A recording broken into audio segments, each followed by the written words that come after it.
Check, check, check, check. Mic check. 1, 2, 3. Mic check. 1, 2, 3. 3, 2, 1. Let's see how we're doing here. There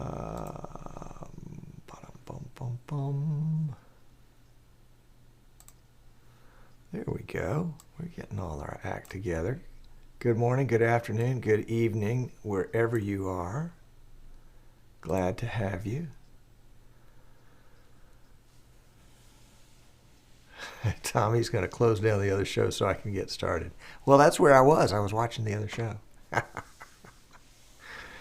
I sound great. Thank you, Anderson. Thank you, sir. Thank you, sir. All right. Let's see. Why do mic checkers only count to 3? Well, yeah, that may be as high as we can go, Jim. I have a special guest coming today.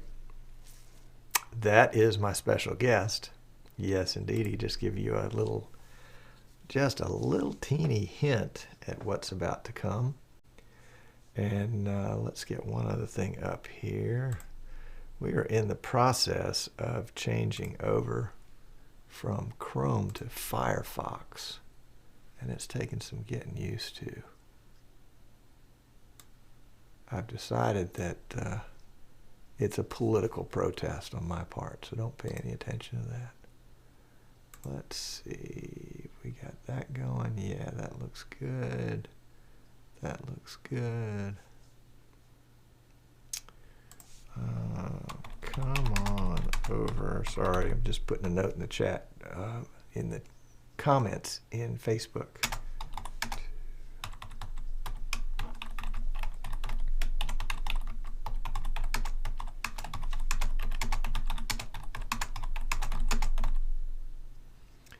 I was going to say the chat, but I think I'm going to say the live chat because I think you guys are pretty live today. What do you think?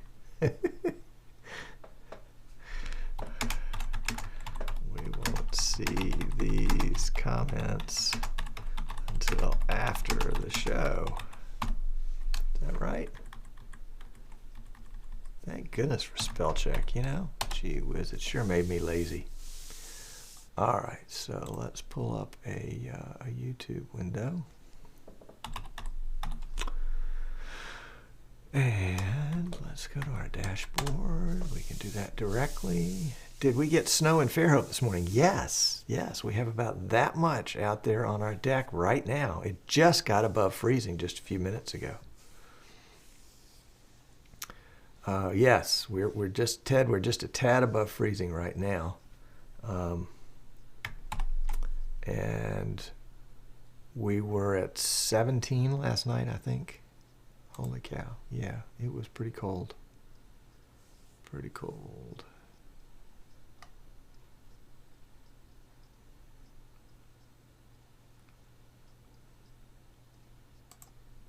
That's interesting. Firefox wants to save my login for Facebook. How did it even know? I didn't put it in there. Okay. Hey, all of you that are watching us on Facebook, or, yeah, you know the drill, or on YouTube directly, come on over to easternshorebroadcasting.com, and that way you can get in on the live chat. That's the big benefit to coming over there, the live chat. So come on over, get to the live chat.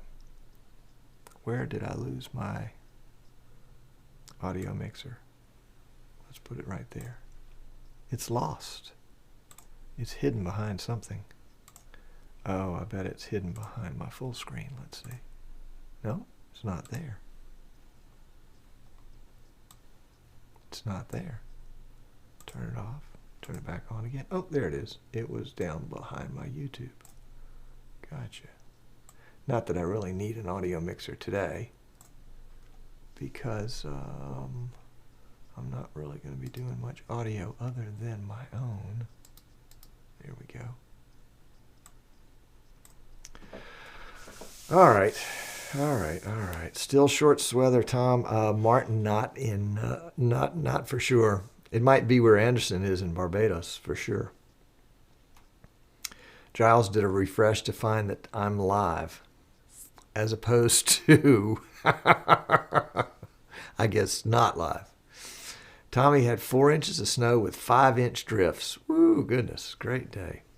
All right, let's see who's here. Let me give an official welcome and shout out to Kenny and Anderson and Ovinus and Peter, Clint, John, Martin K. Hello, Martin K.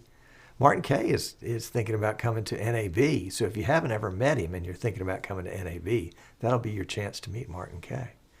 Mike Lotta, Rich Ignacio, Bill Connor, Steve Brown. I probably shouldn't say your last name, should I? Too late. Sorry about that for you guys. Ted, Kane, Henry, Cruxworks, singular. Rudy's here. Martin, of course. Joe. Good to see you, Joe. Joe, you're going to be at NAB? Jim, Daniel, Blaze, Kyle. Did Rich jump around? Yeah, there he is again on the list. Jerry, Dave, Tommy, Rick, Giles. Good deal. Good deal. Glad to have you guys here. If you're watching us on Facebook or YouTube directly, come on over to easternshorebroadcasting.com to get in on the show. Are we late? Yes, we're late getting started. But, you know, those PTZ Optics folks, they always run a little late, so we got to kind of give you guys time to get over here. Because I know you don't have anything to do but watch these web shows all day long. Of course, in weather like this, that's the best thing to do. We've switched over to hot cider for the time being. Joe says it's unlikely that he's going to come over for NAB. Joe is in the United Kingdom with Martin. But if the Eastern Shore Broadcasting private jet is free and can pick me up, well, I tell you what, we are sending a jet over for Martin K. So if you can get to Manchester, you can get a free ride on that. How about that? Martin says, I don't believe how quickly NAB is coming around. Well, it still has 3 months to get here. Before I forget, and I'll probably say this again, if you are planning to come to NAB, there is a code, I don't have it with me, but maybe somebody's got it, that you can get a free pass to the exhibits. It's in our Facebook Streaming Idiots group. I posted it the other day, and I'll bring it back up to the top. Joe says, Manchester, that's easy. It's only 45 minutes away. Good. Well, you and Martin ought to get together for a cup of coffee and talk streaming sometime. Anyway, NAB, free pass to the exhibits. There's a code you can use when you register. Byron was trying it this morning, said he had some trouble with it, but we need to hear it from somebody else besides just Byron. Sorry about that, Byron. Couldn't resist. So check that. That'll get you into the trade show portion for free. It will not cover your airfare and your hotel room. The private jet from Eastern Shore Broadcasting apparently is already being used. So unless you're in the United Kingdom, it's not going to do you much good to get here. The other thing is that as you're planning when you come, because not everybody comes to NAB for the entire time. People that are exhibiting will, and vMix has asked me to, oh yeah, we're still in pre-show. Well, anyway, vMix has asked me to come over and join them, Martin and Tim, at the vMix booth again this year, and confuse people about how vMix works. So that's going to be a lot of fun. I'm looking forward to that. Seth Haberman from Spokane, Washington, will represent vMix again this year. I think it's his 3rd year. And then we may have somebody else joining us too. But on Tuesday, April 10th of NAB week, we're having a special evening meetup of Streaming Idiots. And this is going to be at Scott Whitney's studio there in Las Vegas. He's got a 3-set studio. If you were there last year, you got to see it.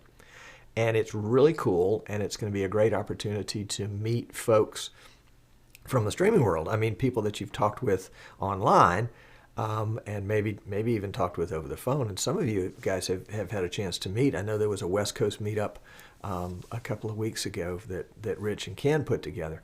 Anyway, and I think there's another one coming up on the 29th. If Rich is here, is Ken here? Rich, would you post the date and the location for that West Coast meetup? That'll be a lot of fun. Anyway, we're doing one Tuesday night at NAB, April 10th. I'm not sure exactly what time it starts, but we'll get that information to you. And you'll need to get an Uber out to Scott's studio. It's not too far, but it's not walking distance from the convention center. Anyway, PTZ Optics is going to be giving away an X-Key 24 as a door prize. Not PTZ Optics, sorry. PI Engineering. The X-Keys folks are going to be giving away an X-Keys 24. PTZ Optics has promised something really cool that they're going to give away. I've got some giveaways. I'm hoping that we can get vMix to do a little something, and we've asked some other folks to do it too. So we'll have some goodies there for you. But the real goodie is each other. That's the real goodie. That's, you know, if you don't win a single door prize, if you walk away empty-handed, you'll walk away full because it's going to be a great crowd. Ted, time is uncertain. It'll be after the show. I think the show closes at 5 West Coast time, so it'll be 6:37, something like that. We'll make sure that you know about it well in advance. You don't have to have a reservation to get there. Although last year it was pretty packed. We'll have to see. We may have to find a bigger venue if this gets too big.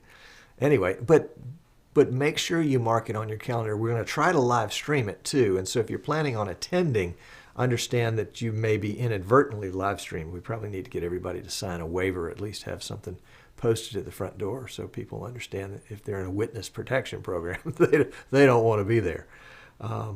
Martin wants to send his virtual self. Well, it might be fun to set up some vMix calls from around the world and let folks chat in, but we'll just have to see.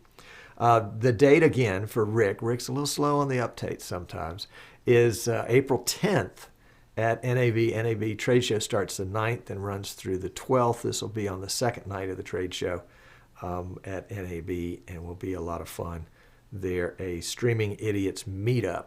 And so, again, you get to meet all the folks that you've been getting to know online. Kyle says now he has to go to NAB. His birthday's on the 10th. Well, there you go. Kyle, if you are there, we will have, I don't know that we'll have a cake, but we'll have something. Oh, okay. Rich, Ted says, I think Ken has a location. I know he has it posted or set it. It's a Sacramento area. Okay. Rick says he's older and forgetful. Rick, how old do you think I am? Don't let this face fool you. I've had work done. All right, let's get this show started. There we go. Rich posted the which one did you post, Rick? Is that the Sacramento one? I mean, Rich, did you post the Sacramento meetup, or is that the NAB meetup? Because, yeah, we have an NAB meetup event, too. And, Rich, whichever one that is, if you would identify it, and then post the other one if you've got a chance. All right, before we get started, we're late getting started today. Again, that's the one for NAB. Okay, great. Thank you. If you are just joining us, we're late. This is the pre-show steal. We're very late. I blame it all on PTZ Optics for their great show earlier that I got hooked on and didn't do as much prep work as I could have, should have, would have for this show. But if you're watching us on YouTube directly or on Facebook, I would invite you to come on over to easternshorebroadcasting.com, or you can go to streamingidiots.com. We probably ought to change that. And then you can, what can you do when you get there? Oh, you can get in on the chat. Yeah, there you go. Oh, Rich was saying, Tom, you're older and forgetful. That's what it was. Scott says we need to have a Rocky Mountain meetup. And I think, Tommy, we need to have an Alabama meetup. We could all meet in Montgomery one day for lunch. That might be fun. All right, so if you've got some ideas on some local meetups or some regional meetups that you'd like to help get organized, you don't have to ask, just do it. What's the worst that can happen? A bunch of people could show up and have fun. All right, let's get ready for the show here, shall we? We'll get ready for the show. And what did we forget to talk about? Oh, we'll talk about it eventually. Okay, so you guys ready? I think I'm ready. So here we go.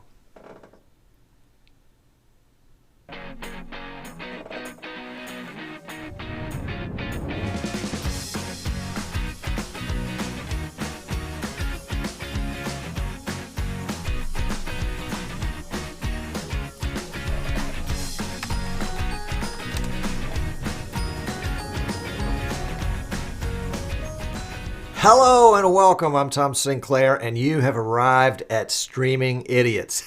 Yes, you took a wrong turn somewhere and you got here. Oh well, that's okay.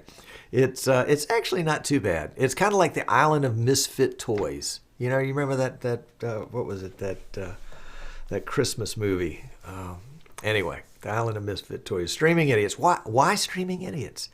Well, Streaming Idiots because streaming sometimes can be really intimidating and appear very complex, complicated, hard, all that other stuff. And basically we want to say, yeah, it is. And you can feel like an idiot when you're doing it. So what's better than to come join a bunch of other idiots that are learning how to do streaming and sharing tips and tricks and successes. But most importantly, that's right, failures. Because we learn more from failure than we do from anything else. I can show you my failures, but until you've experienced it yourself, you can't appreciate the sheer terror and panic that goes through your heart. No, I'm just teasing. It's not that bad. But there are times when, things go wrong and you have to figure out how to do it and how to prevent it and keep it from coming the next time. Kirk says it was Rudolph the Red-Nosed Reindeer. Thank you, Kirk. All right.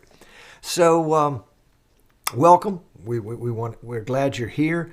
We'd love to have you come join us in, oh my goodness, I've got some unintended graphics there. Hold on a second. Let me get rid of that rascal. Goodness gracious. It was really kind of funny.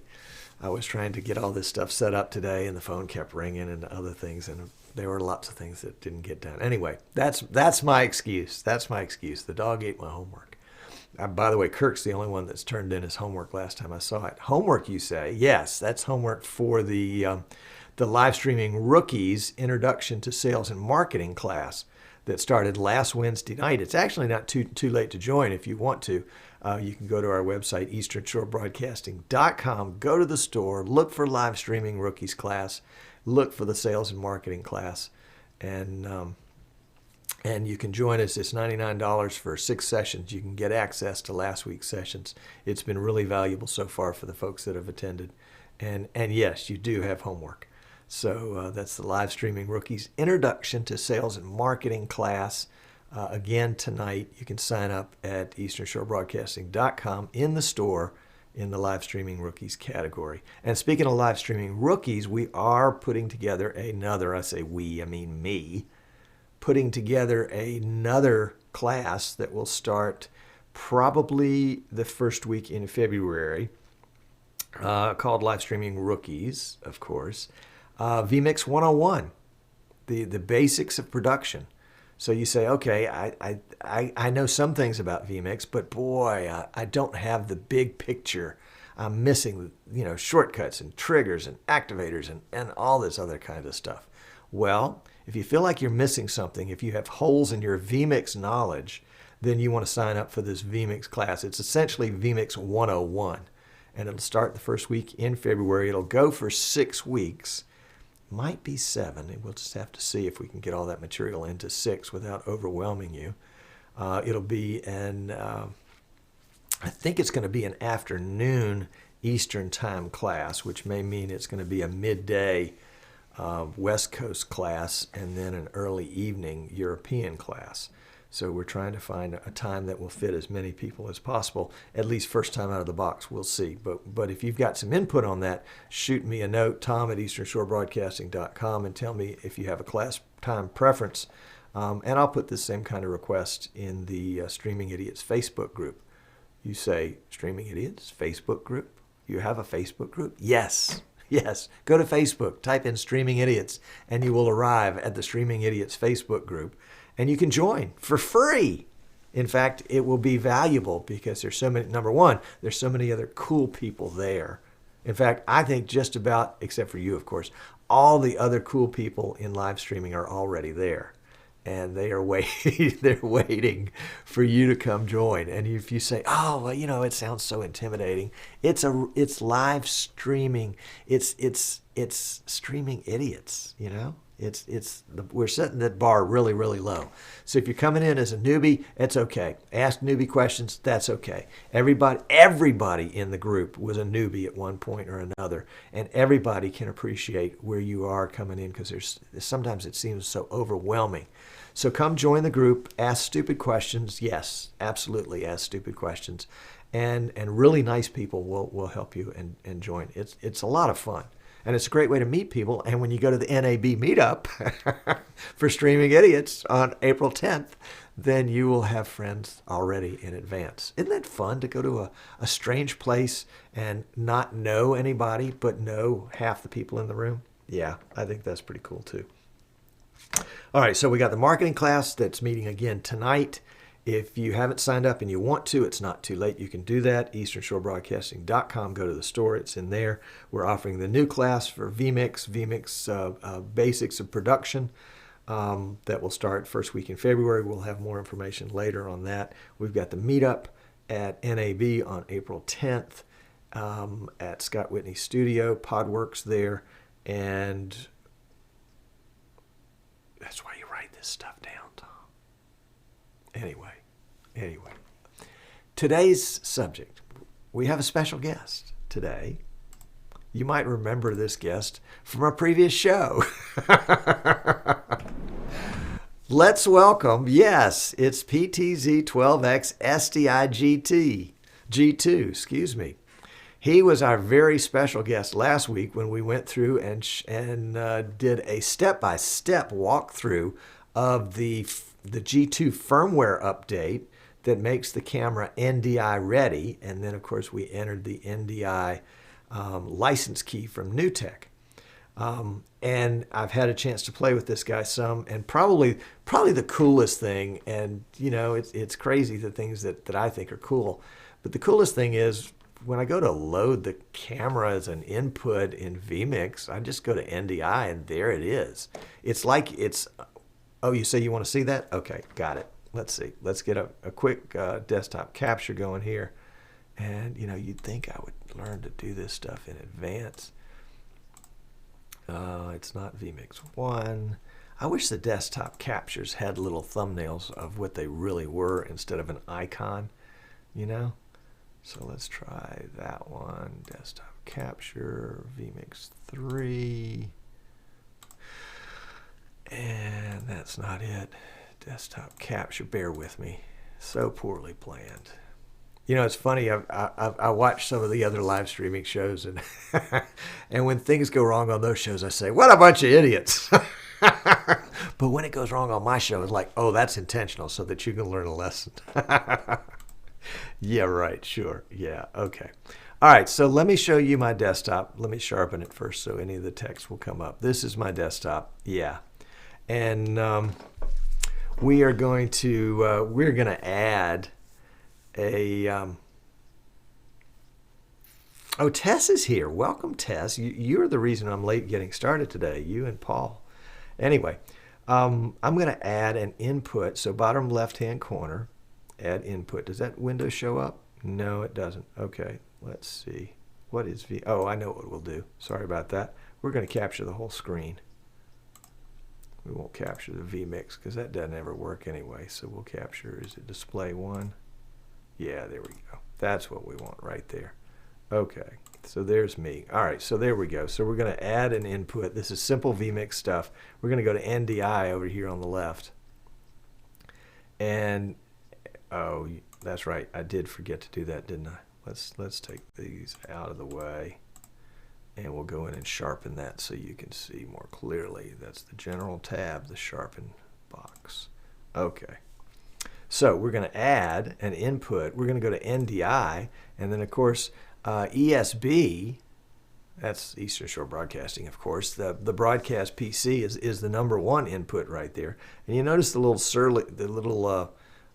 whatever you call that swirly swirl that says it says something is paused, something is frozen, something's buffering. No, that's NDI constantly checking for new resources on the network. So we're going to go down here and we'll see here's ESB Skype 2. That's when I used to use Skype instead of vMix Call. I had a separate PC.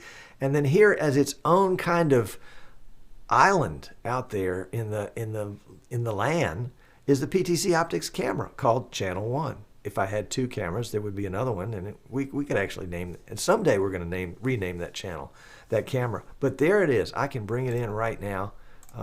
In fact, I've already brought it in once, so yeah, it populates a second time. How about that? That's pretty cool. That's pretty cool.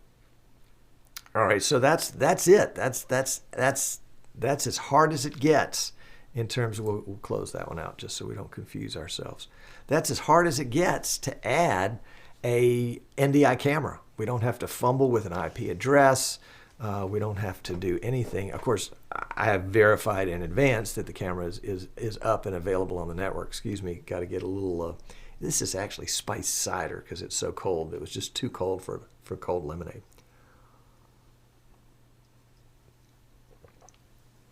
Oh, golly, that's good. So that's how you add the, once you've got the camera on the network, that's all there is to adding it. So let's go back to that shot. I think I showed you a little of this last week, but let's go back to that shot. And I'm going to find this camera. The camera input for this one is, I think it's here, number 72. Let's see, that would be this one right there. That's not a very good picture, is it? Let's go to the PTZ tab. No, that's not it. So where is, oh, there it is right there, number 7. So we'll go to that tab, and as you can see, I'm already logged into the camera. The device type is PTZ Optics Visca UDP. The address is 192.168.1.88. That's the IP address. I'm connected, so I can now move the camera any way I want to. I've got 3 presets already set, number 72, number 73, and number 74. And I can adjust the speeds of the focus and various other things. And so I can go to that shot, and that's going to go slowly around the studio. Now that I've slowed it down, And Scott, you want to know what the microphone is? It's an AT897 Audio-Technica shotgun mic. It's a condenser mic. It's sitting right up here, just out of the shot. I like not having a mic. I mean, I do have the earbuds in my ears, and eventually I'm going to figure out something Bluetooth or something like that so that I can hear my guest and then anything else that I need to hear. But for now, I'm wireless. I mean, I'm not wired up, let's put it that way, at least so far as mic is concerned. So what I want to show you is some of the play that I did with the PTZ Optics camera on its web interface. So let's pull up the web interface. We'll maximize the screen. We'll go to the web interface. And let's capture that screen so that we can get, bear with me. Yeah. We're just not very professional today.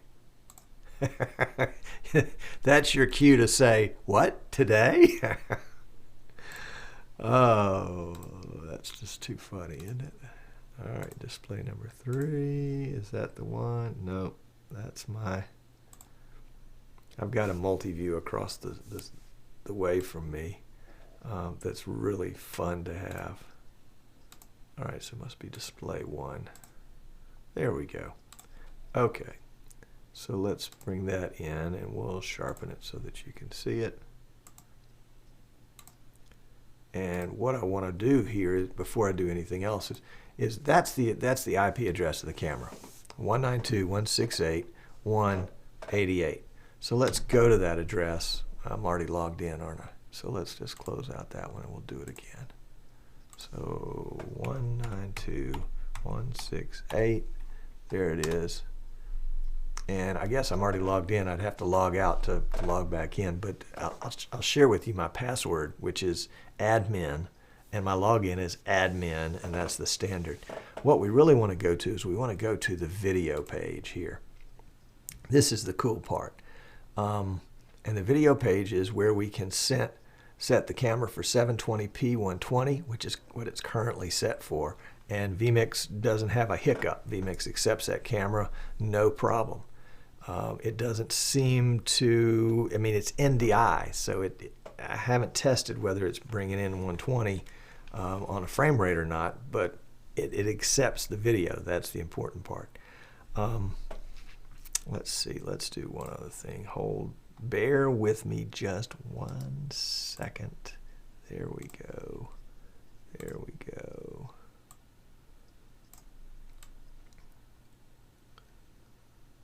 Yeah, let's do right there.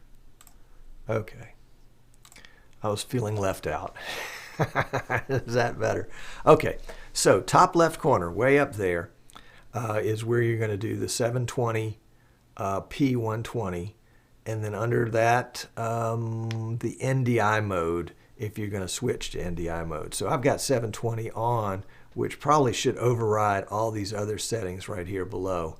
So we'll turn it off, and we'll apply that setting, and everything resets. The camera didn't move, but it did reset.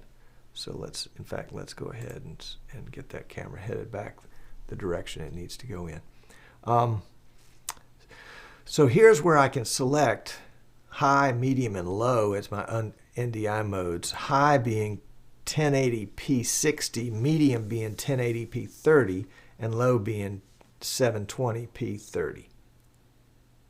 So that's basically that's it.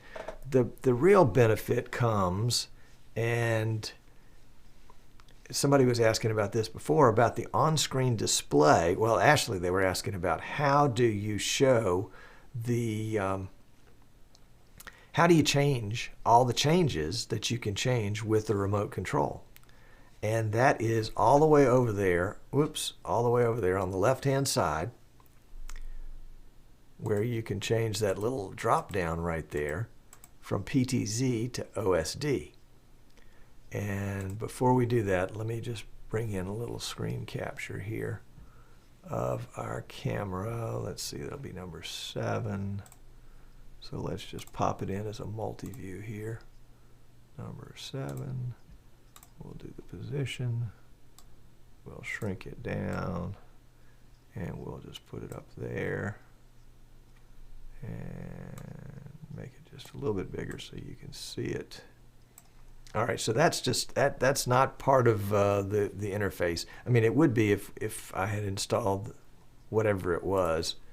Let's see over here. Yeah, it wanted the player, but I don't have the player installed, so we're kind of faking it here. So to do the on-screen display, that's what I wanted to show you. We're going to come down here and turn on the on-screen display, and you'll see that immediately there's the display. And let's go ahead and turn sharpen on for that one too, even though it's a camera image. That might help you. Can you see that any better? Well, maybe if I made it a little bigger. Let's try that. In fact, let's bear with me. That's the problem with all this last minute stuff. Let's just take out that and take out that and blow that up. There we go.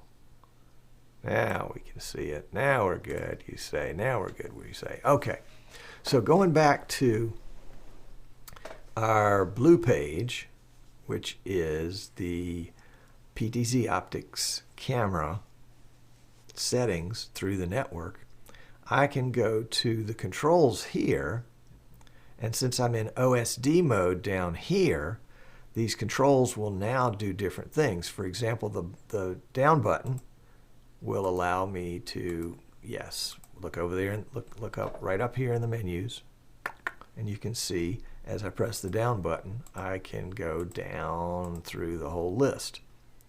If I want to change the exposure, I'll click the home button in the middle, and that'll open up the exposure menu. And if I want to change the mode from auto to something else, I can use the right or left buttons to change the exposure. and just clicking through until I get to the one I want. And we're going to say, maybe auto is the one I really want. So when I get there, none of these buttons help me get back, but there's a conveniently located back button down here at the bottom. That's not really convenient. It was stuck down at the bottom because they didn't know where else to put it. So we go back, and now I'm back in the menu. If I hit back again, it doesn't do anything. So I can go in and change my color. I can change the saturation.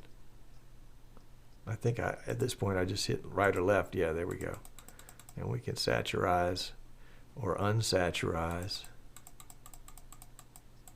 One thing I noticed that's kind of interesting, we'll go up here to the BG tuning, for example. If I go BG tuning, I can go all the way up to +10. But as soon as I hit +10, you notice it popped into -10. So it just rolls and rolls and rolls. Don't let that fool you the first time it happens. So let's go ahead and bring that back down to 0. There we go. And then we'll go back out to the previous menu. So you can do all of your changes, the same changes that you were doing before. You can do those now within the software, within the, you don't have to get to the camera physically in order to do it. You don't have to use the remote control and try to figure out how am I going to get in the right position to do that and see the screen at the same time. You can do it all online. And I think this was a Gen 2 feature already, but it's nice and handy to have it there so that you can do all of that. Okay, so we're not going to flip anything. We're not going to do anything except leave it the way it was, and we'll click the back button here in the interface. Oh, you can't see me when I said back. Okay, we'll go back button there. There we go. And must be time for the postman. So that's our interface. And golly gee, you'd think somebody was trying to rob us here at the studio. The NDI camera, you must remember, is NDI HX. So that's going to be what we might call NDI Lite. Instead of a 1080p 30 taking up 100 megabits per second of your bandwidth on your network, NDI Lite, NDI HX, is going to take up anywhere between 8 and 12. In this particular example that we were just working with, the bit rate on 1080p 30 is 8192. I don't know if you can see that right there, but that's the bit rate. If I change it from the medium NDI mode to the high mode, which is 1080p 60, it goes up to 12K, essentially, 12,000K, or about 12 megs. 720p 120 doesn't change the bit rate, so I need to go in and play with that one a little bit and experiment, as well as the profiles, main profile, high profile, and then SVC-T. So we'll just cancel all those because we don't want to save those. And we'll kind of turn off the on-screen display. There we go. I thought it might be fun, and we'll do this in the post-show, to try to color balance the NDI camera to the Marshall cam. And we can do that live, and I've set up a side-by-side test, and so we'll kind of take a look at that one in just a second.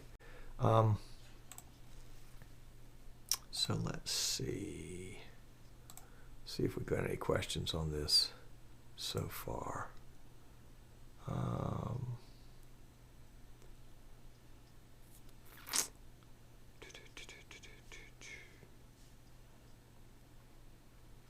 All right.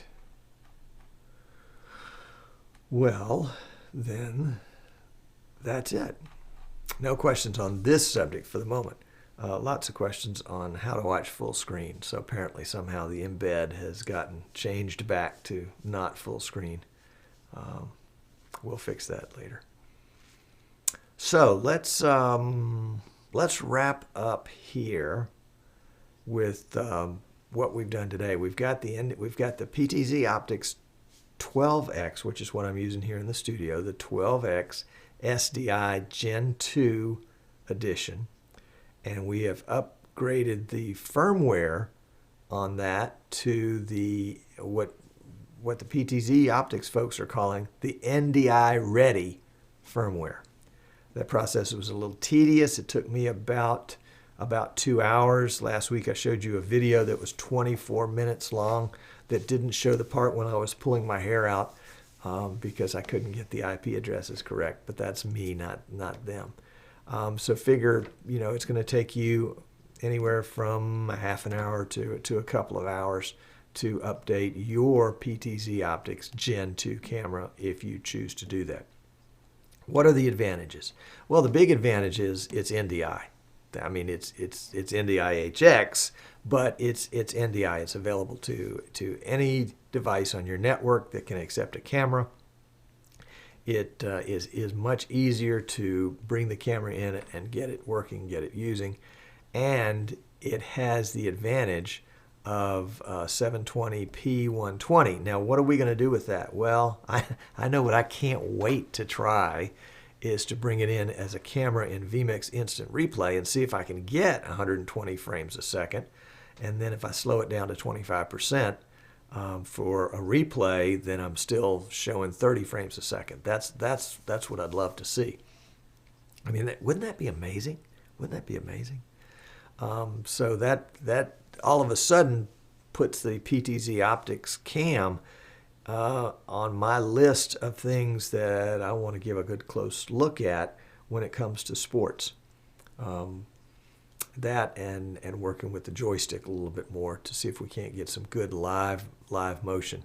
I know it's not going to be the same as a camera operator because, number one, it doesn't have a viewfinder and you're not looking through it like that. But I think with some practice, it can look pretty good. And Kane says, and most importantly, NDI is just nifty. Nifty? It's just nifty. Okay. Yeah, that must be a northeastern thing. Nifty. We would call it neat. Oh, he says nifty. Oh, okay. Got it. The PTZ Optics cam, right now the 12X retails street price for $15.99. The 20X street price is $16.99. The firmware upgrade and license key to NDI is $300.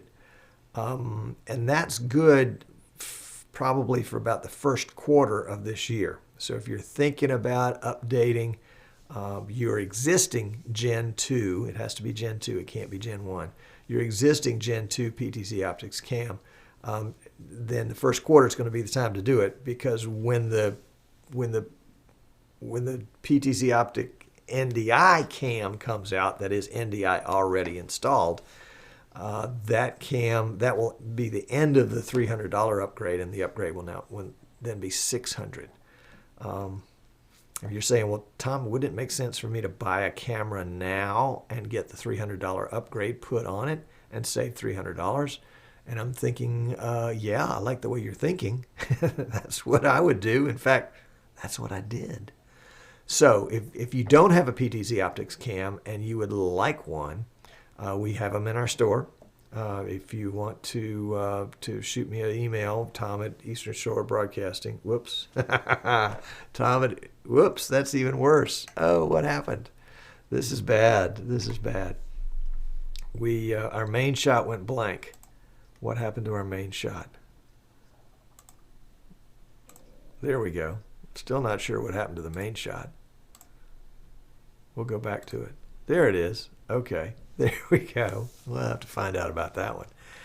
Tom at EasternShoreBroadcasting.com. I can answer any questions. The deal that I'll make is that if you want to buy the camera, I will have the upgrade put on there for you if you buy the upgrade and the camera at the same time. So let me know if you'd like that. It'll come to you as if it were already NDI on board.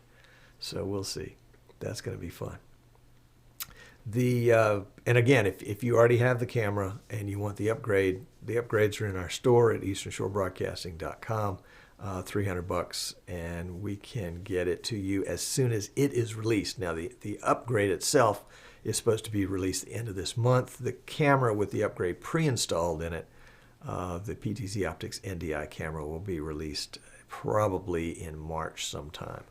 Now, all the dates that PTZ Optics have been giving us so far have sort of been a moving target, so take those dates with a grain of salt. Except to say that I know if you pre-order the upgrade, that you will get the $300 price, not the $600 price. So that's for sure. That's for sure. We ought to have one of these cameras at the NAB meetup so that everybody can see it. I'll get up with Scott Whitney and see if he's got some Gen 2 I think he's got some PTZ Optics there if they're Gen 2s. If not, I'm sure the PTZ Optics folks or the New Tech folks can help us get a hold of some cams to have on hand at the, well, shoot, those cams are going to be on hand at NAB. Never mind. You go to the PTZ Optics booth and maybe even the New Tech booth too. I don't know. And you can see those cams to your heart's delight. And that will be a good thing. Now, one other note, full disclosure, yes, full disclosure. This entire show has been an infomercial for my company, Eastern Shore Broadcasting. And most of it's been info, but now the commercial part, which, I always get kind of bashful about. But that's what my company does. We represent PTZ Optics. We sell their cameras. We help folks integrate their cameras in with whatever setup they already have, or frequently, people will buy cameras with a custom-built streaming PC that we also design, build, and supply. And so they have a system that is designed to work together. That is, we're going to go in and make all the tweaks so that all you have to do is plug it in. And of course, we're using vMix for that. Of course, we're using a PI Engineering X-Key controller as part of that. Depending on your preference, we can also install a Magewell capture card in that PC. And if you just need the capture card or just need the Xbox controller, we sell those in our store, so that you're welcome to get all those. You say, well, Tom, I don't really know enough to know what I want. Well, then call me, shoot me an email, whatever you will, and we can talk about what's going to be best for you. We do have a couple of sample PCs in our store, so you can get a feel for what the pricing would be. And the custom PCs don't vary a whole lot from that. In fact, sometimes people will say, oh, Tom, I don't need a capture card at all because I'm doing all NDI. I don't need this, I don't need that. And so the price could be actually less than what's in the store. So, and to quote William Eric Morrison, NDI kind of scares me. Don't be afraid. Don't be afraid. You can be concerned. You can be apprehensive. You can be watchful, but don't be afraid. Don't be scared. So that's the end of the commercial part of the info thing. What else can I tell you? Golly gee. I guess that's it. I guess we're done. So say so long to today's guest, Mr. PTZX. Mr. PT12X SDI, who is now NDI. And he's really had a good run. And in fact, we're going to let him do a little slow-mo move out for you. And you'll be seeing him on future shows, especially as we do studio tours and things like that. He's going to be ideal for that. And we have a Visca controller here that we're going to be playing with over the next several weeks to see if we can get some good action out of him in a live format. We'll try it at the church. We'll try it with some sporting events. And I can try it in the studio, but there's really no big benefit to doing that here. So if you want to stick around for the post show, we'll see if we can color match these critters. And meanwhile, we will close out this part of the show. Thanks so much for joining us. We're on every Wednesday at 3 o'clock Eastern. And if you, oh yeah, see the mouse pad over there? If you want a vMix mouse pad, send an email to iwantamousepad@vmix.com, and they'll send you a mouse pad. It's the darndest thing. I'm just looking at mouse pads across the room, and that's what I see. So there you go. Have fun. Be good. Join Streaming Idiots group. Stick around for the post show. We'll see you later.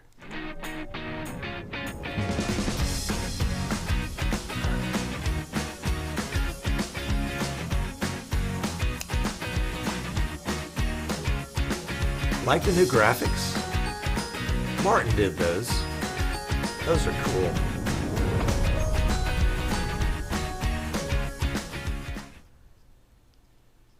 And I love it. The record cuts itself off because it's now set as a trigger with a 23,000 millisecond delay. That is 23 seconds from the time I press outro, which showed you the jaws of idiocy. That's what we ought to call them. I've been calling them the jaws of death, but they really are the jaws of idiocy. Thank you, Martin K.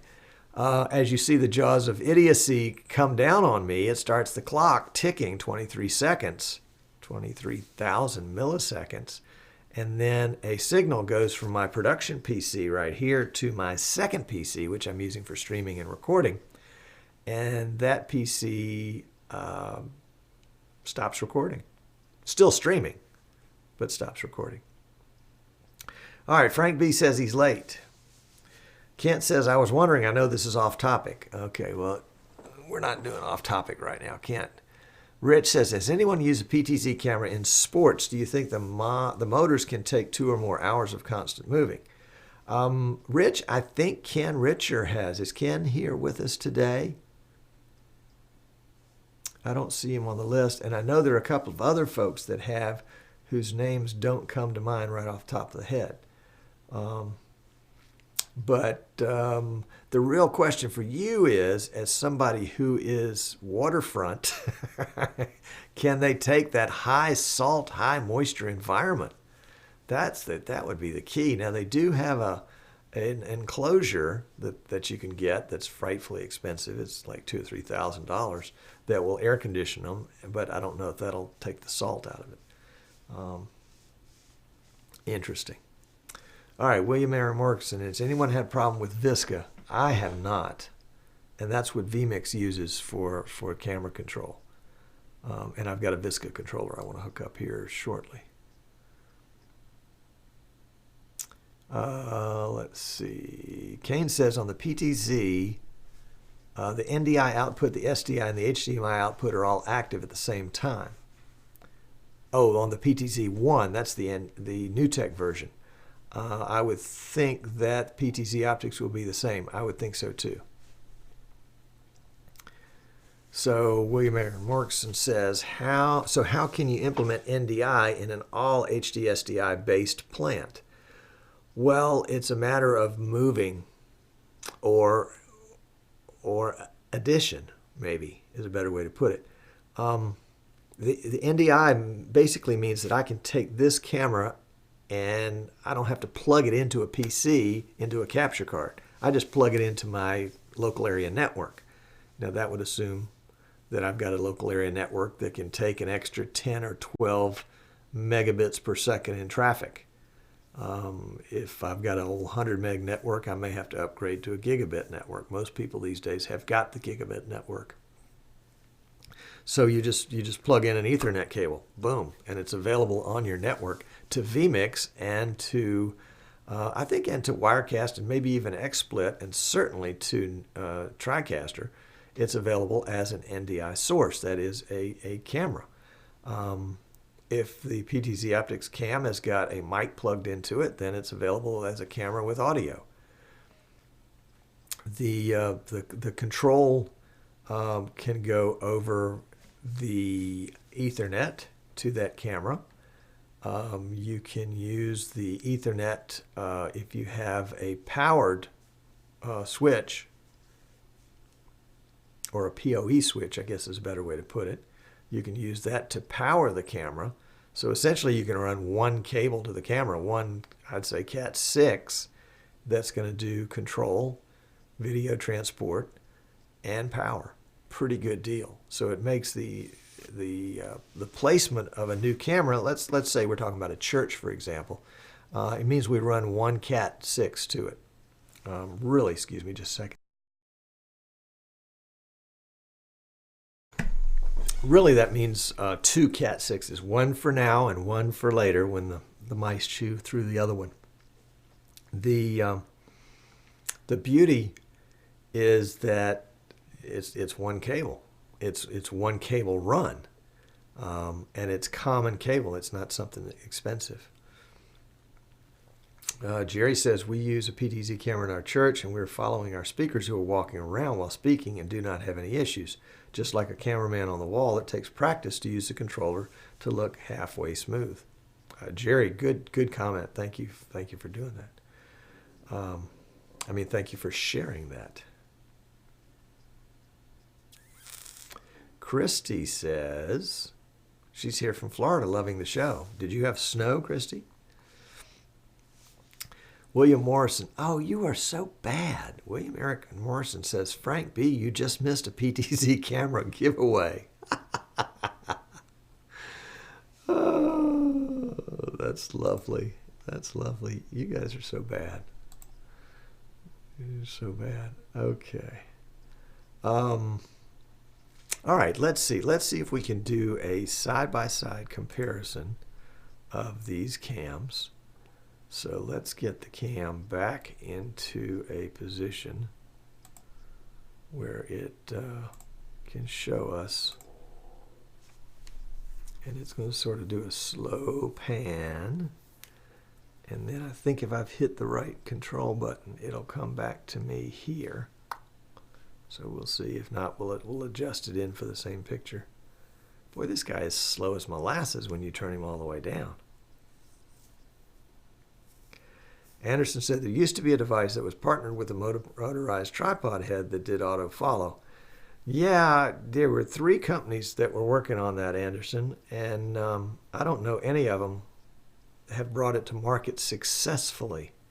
I think there was one company that brought it to market when it was still half-baked, and it was a real big disappointment.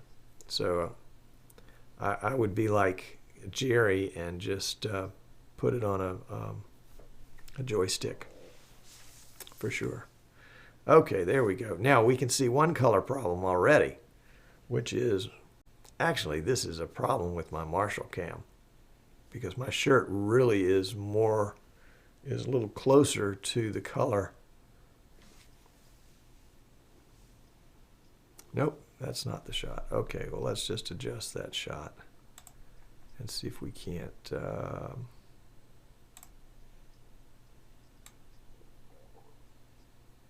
get the same shot there.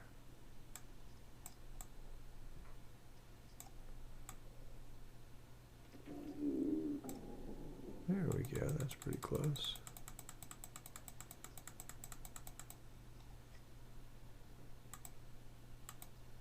Oop, wrong way.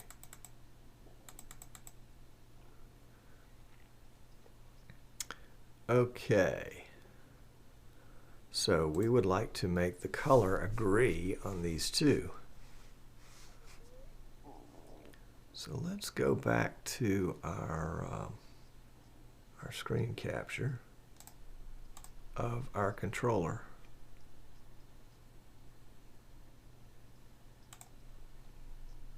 And let's go ahead and put in that side-by-side comparison on that same. So that's number 76. And multi-view.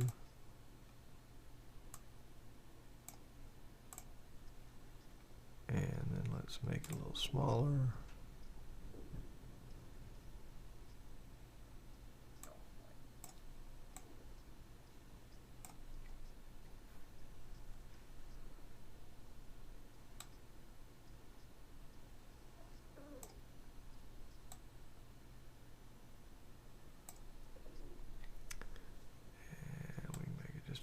bigger.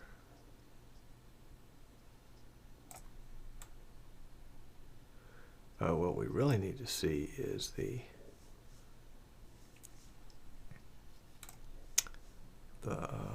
on-screen display. So let's turn that on. And you can see it there, but really we need to see it better than that. So number 7, let's add number 7, multi-view. We're just going to build a shot here. And we'll take that one down. We'll do a little cropping to it.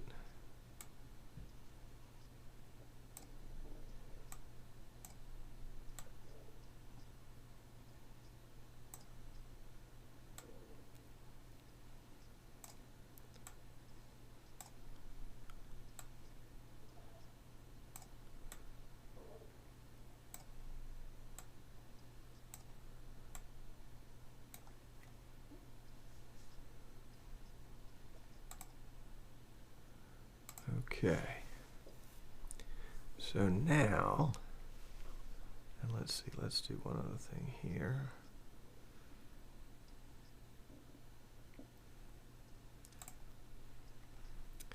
And remember from last week when we, whoops, what did we do there? That's not what we wanted. That's, get that one out of the way there. What we wanted to do, and let's get that one out of the way. That's the one I wanted to get out of the way. Okay, the Marshall is on the left. The PTZ is on the right.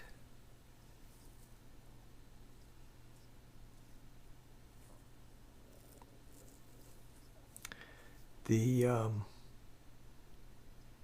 delay, the latency in the PTZ cam is about 4 frames.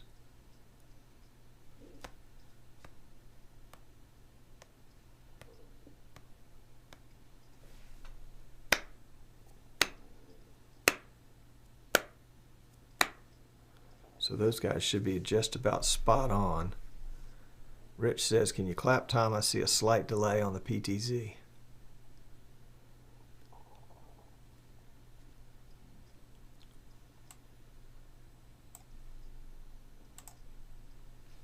Okay.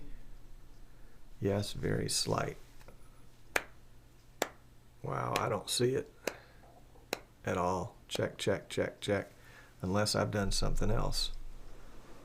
Rich says it's slight. Anderson says it doesn't exist. I understand. Okay, let's see. Let's do one other thing here. Let's just go there with that so I can keep an eye on chat at the same time. And what I'd like to try to do is try to make these two look the same.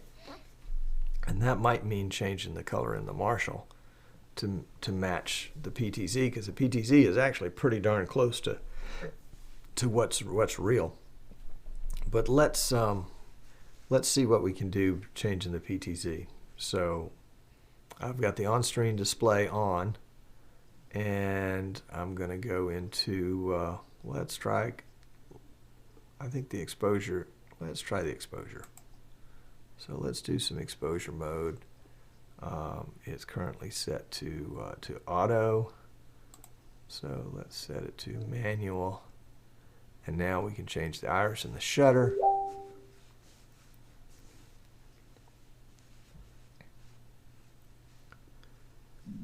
And let's see if we change the iris, if that makes any difference. Yeah, that makes a difference, but it's not the direction we want it to make. So we'll leave the iris where it was. We'll go down to the shutter, and we'll see if we increase the shutter speed. Nope, that's not going to help. If we decrease the shutter speed, that's not going to give us a whole lot of what we want there. If we adjust the gain, that direction's not going to help us. That direction's not going to help us. And then what is that? I can't make out what that is. Does that say DNC?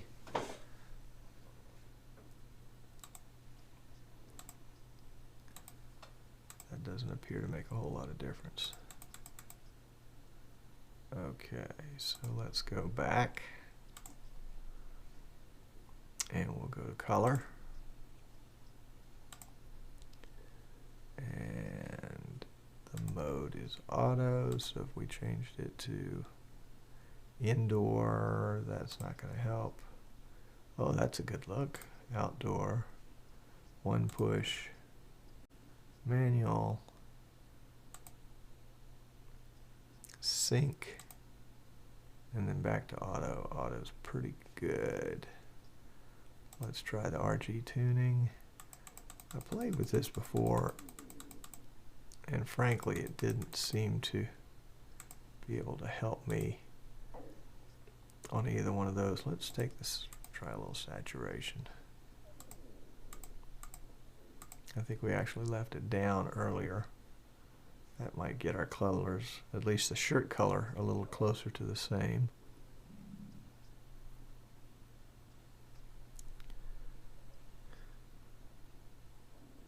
Scott says, the Marshall seems to squeeze you a bit, making me look narrower. It may be an angle thing. One camera is right above the other, so I'm looking directly at the Marshall now. I'm looking directly at the PTZ now. There's probably about 8 or 9 inches difference between the two of them. Anderson says the white balance needs to be on manual on all to get a better color match. It said put the saturation back to 100, which is where it is now, and adjust the hue. Okay, well, let's try that. So let's go down to hue. Hue is currently set for 7, and we'll bump it up to 10, 11, 12, 13. How far can we go? Oh, looks like we start over. So if we go back to 14, 12, 11, 10, 9,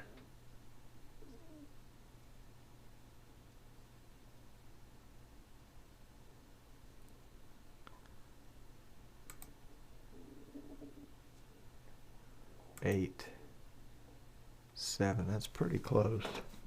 Jerry says using the new on-screen controls for the camera looks to be smoother than a joystick. What I found, Jerry, actually was that I haven't used a joystick with this camera yet, but I did use the NDI Studio monitor, and the controls on that were just silky smooth. Anderson says once they are one above the other, you will get something called parallax. Yeah, I had parallax one time, but I took some of those little antacids, and that cured it. That got it right up. All right, Jerry says, looking forward to trying out once the 20X upgrade is released. Yep. Anderson says, set the AWB to normal, not low. Okay, well, let's go look at the AWB. AWB. There's middle, there's high, and there's low. And now actually we've, and our hue went back to 7. Looks like some other things adjusted too when we did the automatic white balance.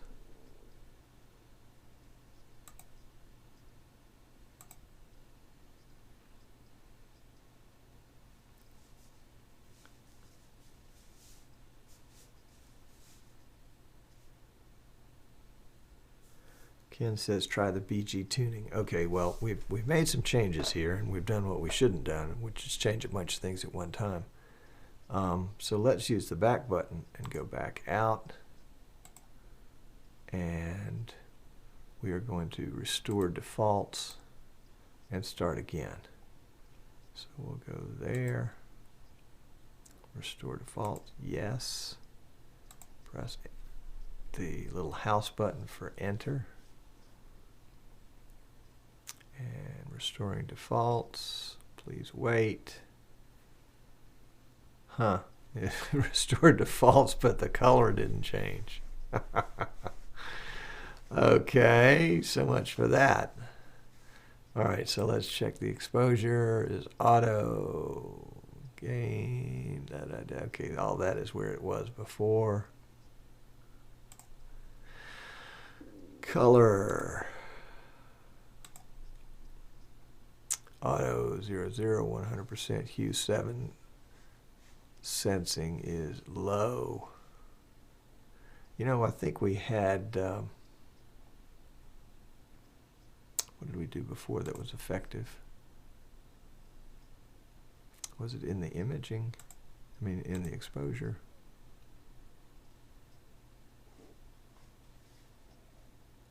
No, I don't think we did that. Let's see.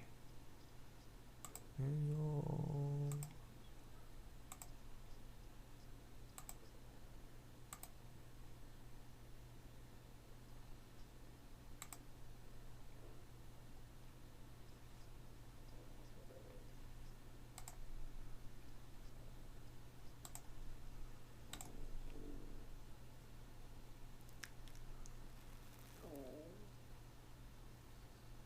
All else fails, I may just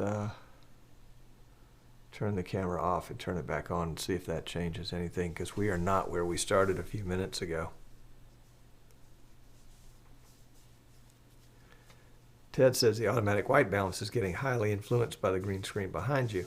Yeah, I would agree with that, Ted, except that the green screen was there before when we turned the camera on, and so if it had automatic white balance on low before, it should give the same result either time. It shouldn't matter whether we've adjusted it to high or medium and then now we're adjusting it back to low. It should give us the same result. So something is not right.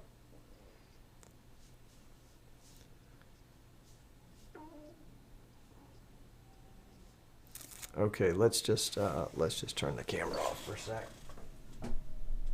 And we'll give it an opportunity to reset and see if that makes any difference. That's the best troubleshooting technique I can offer. And the camera just clears the boom above it. So let's see. Do we have to go into vMix? And yeah, there we go. All right, still got the same coloration as we had before. Let's see if we can't get our shot back so we can compare apples and apples.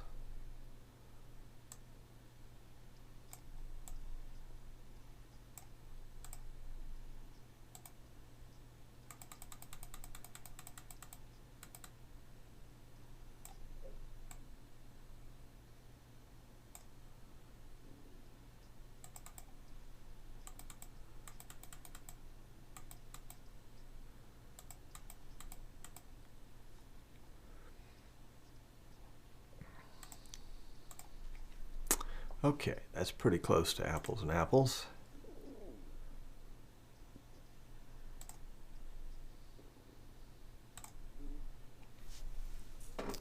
Okay.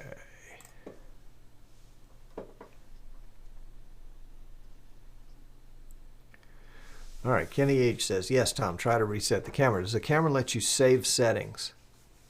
Kenny, yes, the camera does let me save settings. So I've got, let's see, let's go here for just a second.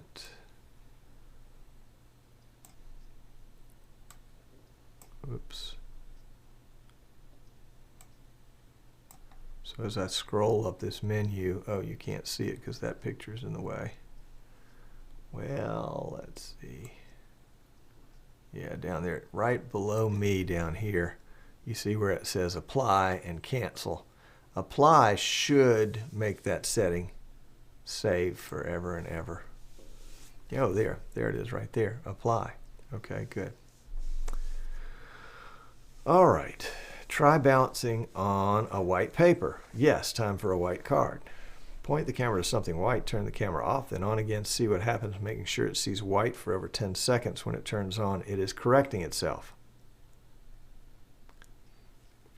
And Dave says to help narrow the white balance down, an actual gray card or stepped gray card should show you which way to go. Yeah, I've been meaning to get one of those here in the studio. So let's see. Let's just try something close to white. Oh, I've got white right here. So we'll turn the camera off, then on again, and see what it sees. Of course, the problem is that it needs to see it in the same light as me. So we'll turn the camera back on, and we'll see that.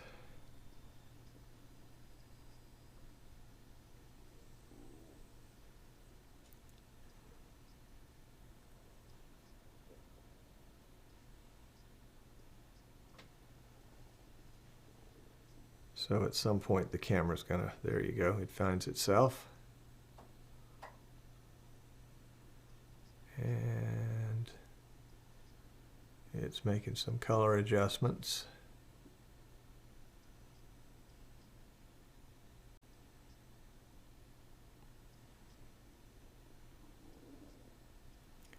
And we would assume it's done. Let's try it. This time we're going to save this zoomed in shot.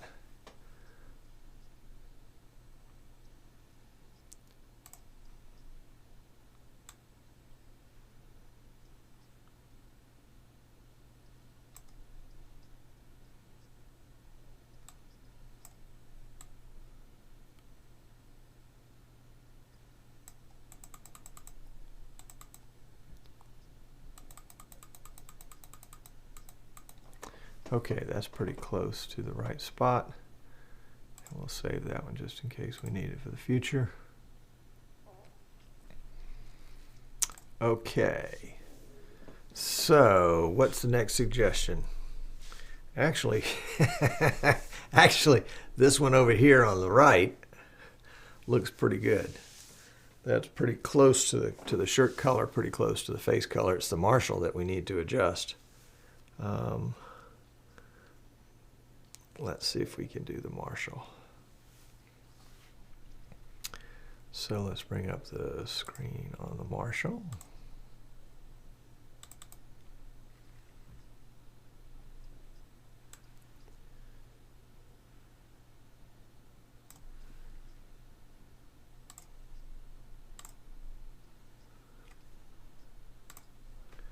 And let's move some of these other guys out of the way.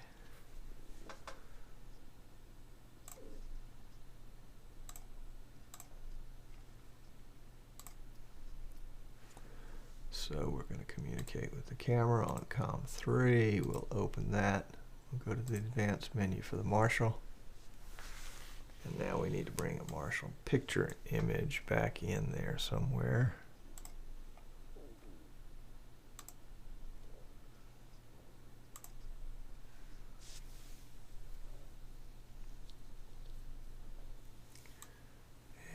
And for the Marshall, we'll do an auto white balance.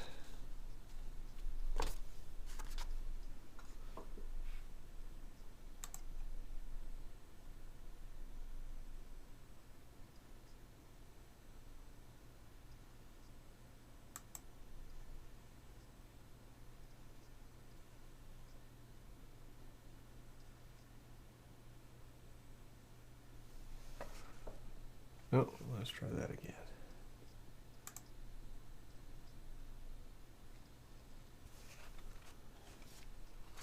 Okay. And then, where's my chat room? we go.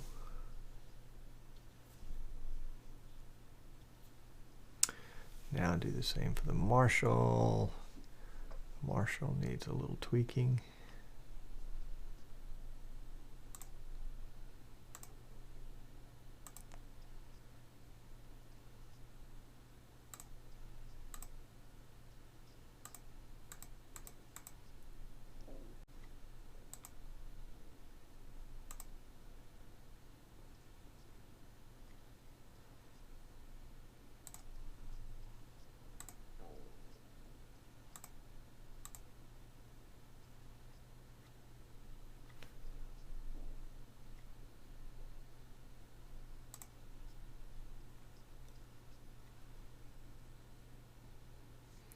Marshall's getting freaked out by the green screen. Yeah. It was goodish with the white paper up, then it quickly migrated to ick. Okay. Oh, you know, the other thing is I've got some tweaks in vMix on the Marshall camera. So let's take those off. Color adjust. All right, that's with vMix, everything's set to 0. And Marshall camera, let's see, saturation.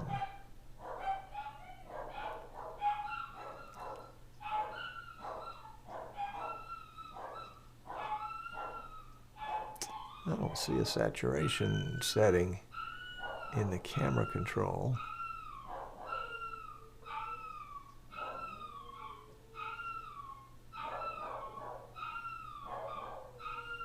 Something's going on out there, isn't it?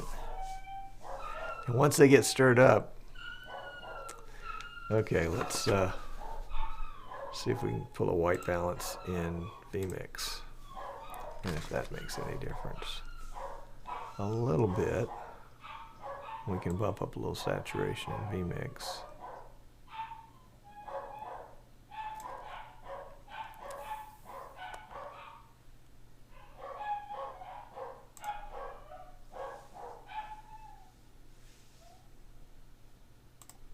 Let's see.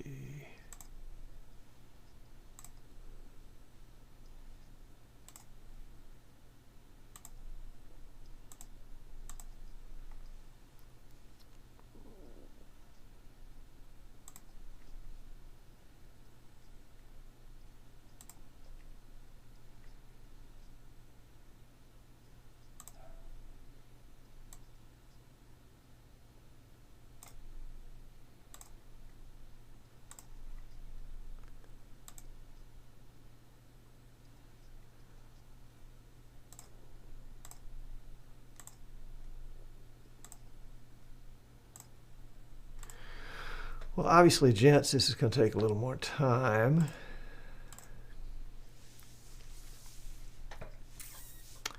You have to put the Marshall camera on manual white balance. Dogfight. Now the Marshall has better color. A bit rich, says Anderson. Yeah, that was the discussion we had last week about calibrating monitors. And I saw that that monitor calibration tool that you guys were talking about at the very beginning of the chat session today. And I saw one on eBay for $40, at least that was the opening bid. So I bid on it, and then I forgot about it, and it sold to somebody else for $60. So we will work on this some more. Boy, it's a lot of fun, though. But what the point of that story about the eBay thing was to say that I've got 1, 2, 3 different monitors here in the studio, all of them showing me slightly different coloration. And right now the Marshall is, what are you guys seeing? Yeah, so it's a little over rich. Let's see, let's go back here, color adjust.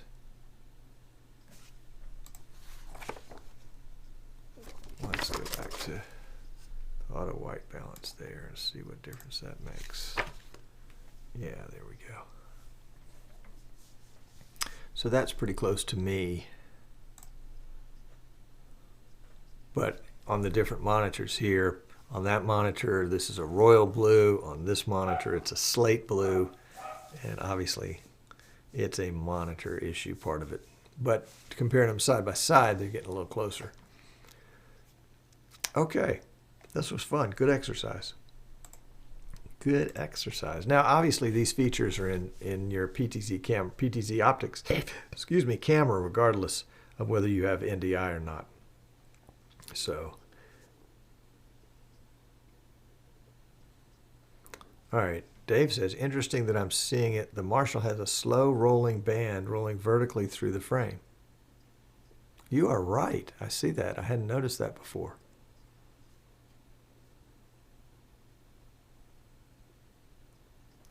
And here's the thing too, I think, is that you don't notice it when you see this shot,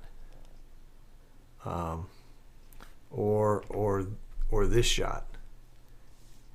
It only appears to show up when you are. Where's my comparison picture? Here it is. There we go. When we're actually looking there. Or let's see, or there. That's the Marshall cam. You can see there's a black right there that's just going right up. That's good. That's good. And you know, it's possible too that that could be the effect of deinterlacing.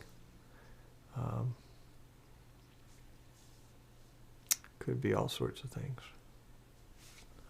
Let's see. Let's compare that shot to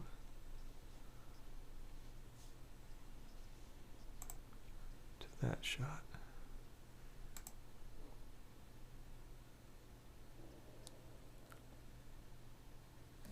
You notice the shirt effect here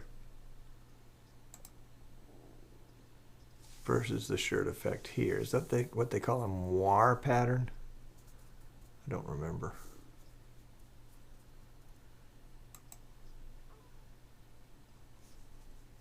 That and that. Interesting. All right, let's see. Anderson says, just do a split screen on one monitor. Okay.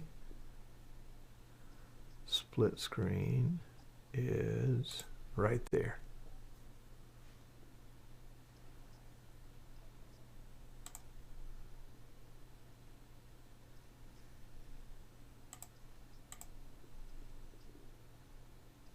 Uh-oh, did I just kill the chat? I hate when I do that. Let's bring you guys back.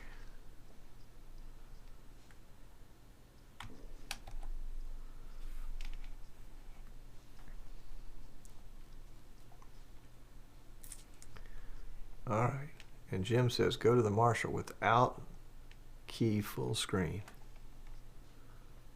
Okay, Marshall, no key, full screen is there.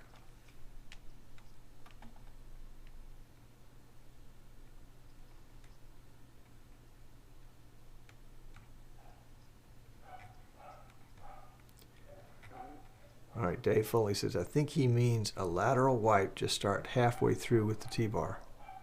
Okay, well, let's try that then. This is the Marshall, and I gotta add my T-bar back in. Let's see, settings, options, T-bar. Oh, this wants me to restart. I'm not gonna restart, but it put the T-bar back in there anyway. So this is, that's halfway through.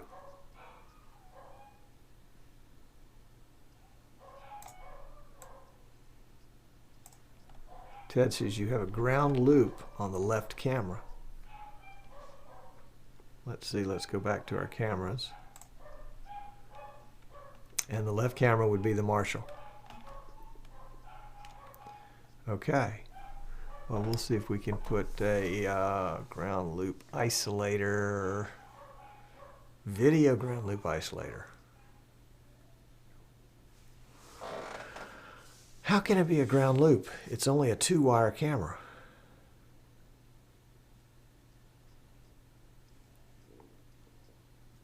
It doesn't have a ground.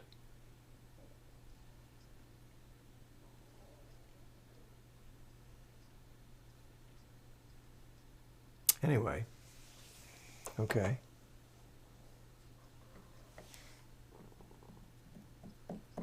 We will continue to experiment with that. I appreciate you guys. I appreciate your input and your suggestions and your comments. And Ted, I would love to know a little bit more about the ground loop, and if it is indeed there, how I can fix it. Giles says, it's picking up flicker of your LED lights. I think maybe you need a different shutter frequency. Okay. Gilliam says it's most likely an artifact caused with the lights. Kind of agrees with what Giles says.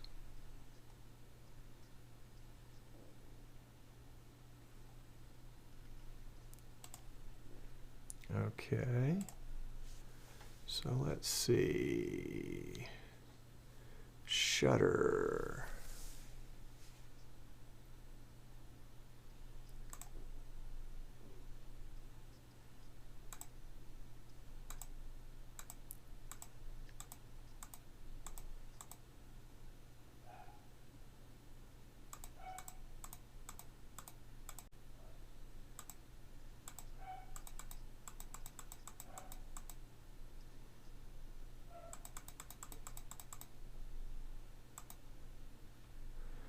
All right, adjusting the shutter didn't seem to make a difference.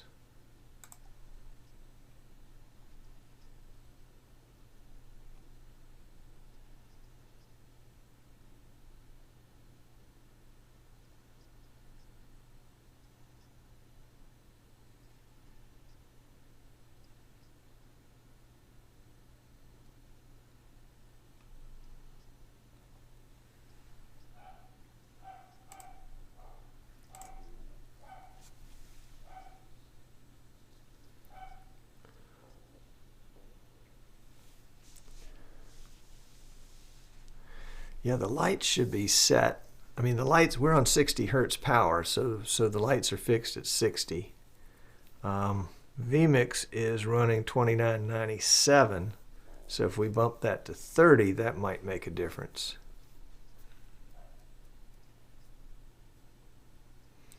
Dave said he can't see it being a shutter speed and lighting issue.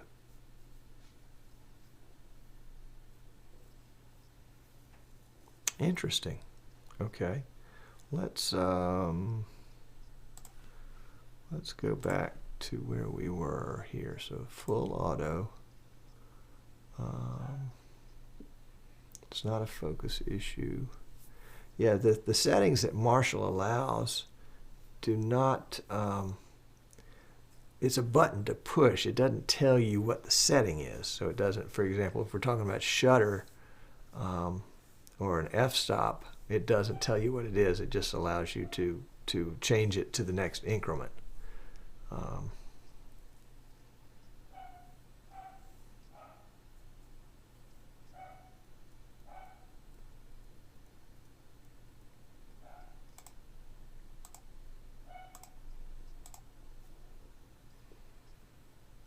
Interesting.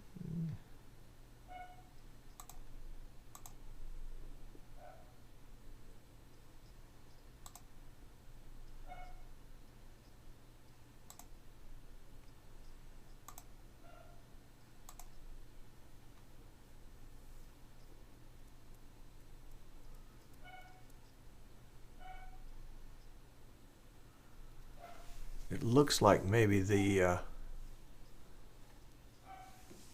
black bar has gone away. Let's see,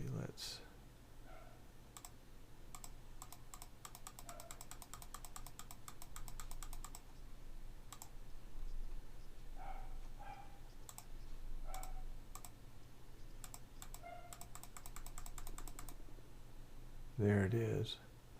That's in the shutter.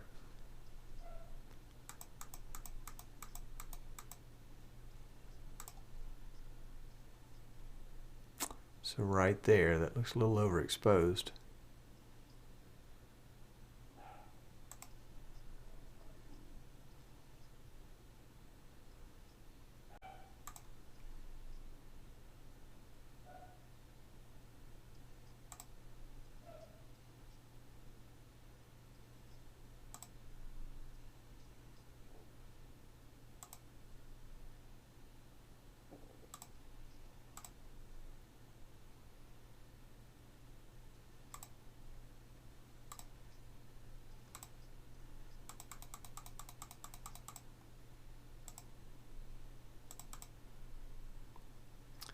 Still have the pattern here.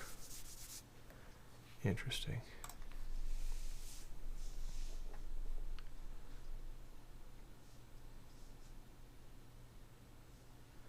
Well, Dave could be right about vMix and the camera fighting each other. Let's see. Let's make sure that we don't have anything set in vMix.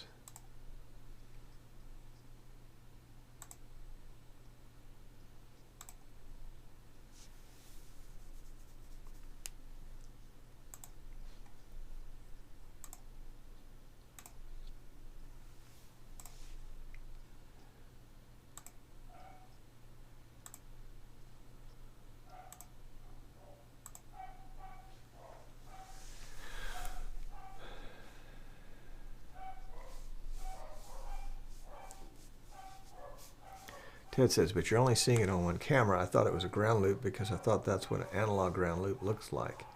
It could be something related to shutter angle and lighting, but your adjustments don't seem to have made much of a difference except blowing out your face. Yeah. Alan says, do you have sharpening on for the vMix input? Well, let's look. Not there, we don't. Let's see about there. Nope. Don't have sharpening on in either of the vMix places. Do I have sharpening on this desktop capture? That's a question. Let's see.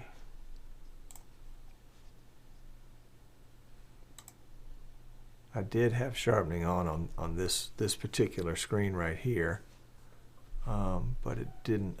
Taking it off didn't appear to make any difference. But it's a good thought, Alan. Yep. Yep.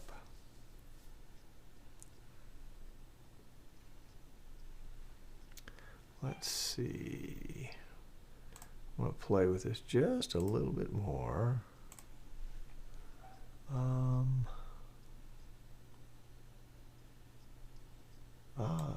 Okay, there was an extra menu here that I didn't see. Okay, red value, blue value, brightness, sharpness, saturation, contrast, gamma, and back level. This is on the camera. So the red value.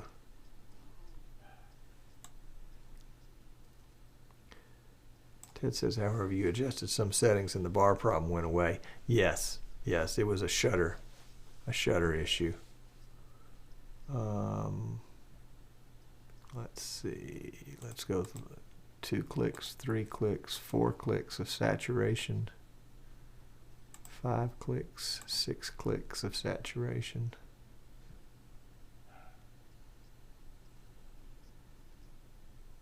Take down the brightness. All right.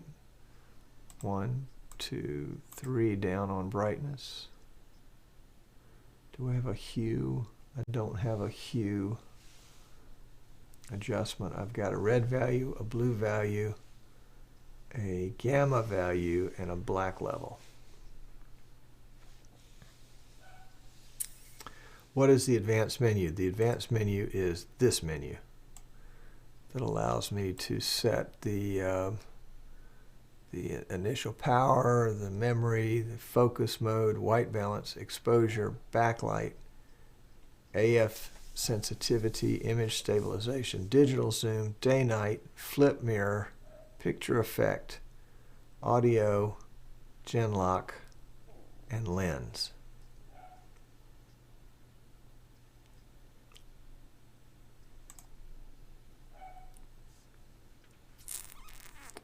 Anderson says, watch the detail in your face and shirt.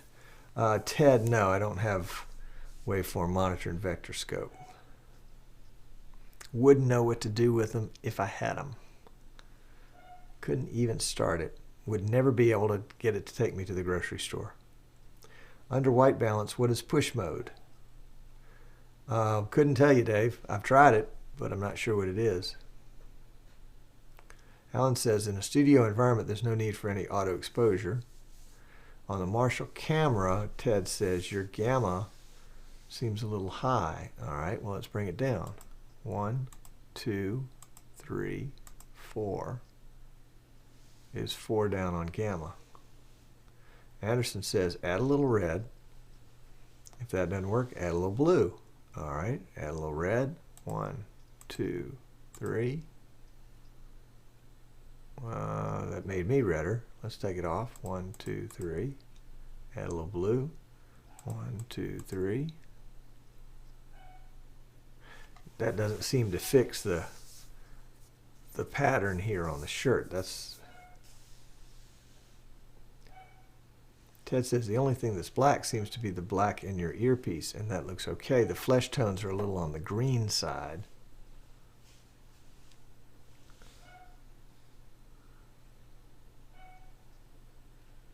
Yeah, we just took up some blue, so if we took off some blue.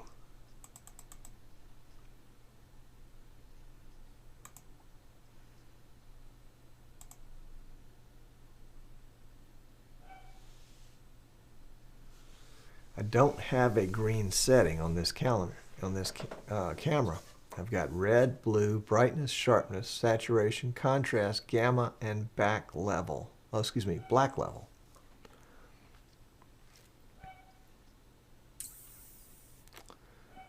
Ted says, sounds like a topic for a future show. Keep bringing the camera down. Dave says the opposite of green is magenta in photographic terms. Don't have magenta either unless that's what we mean by red. So I could bring the red up. Would that bring the green down? That's more red, more red, more red. Whoops.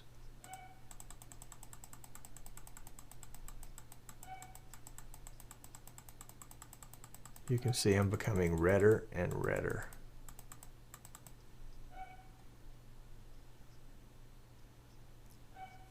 Ted said he'd recommend getting the luminance related adjustments like the black level, the gamma, and the brightness or white level adjusted before trying the color.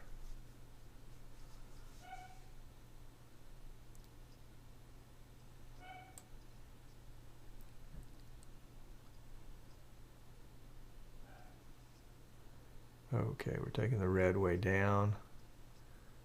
Now we can see it is greeny. Wish there was a default button I could hit here.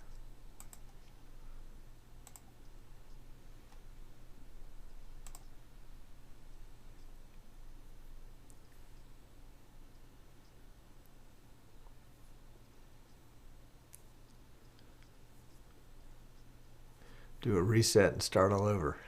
Yeah. That's what I was thinking. Let's see if there was a reset button.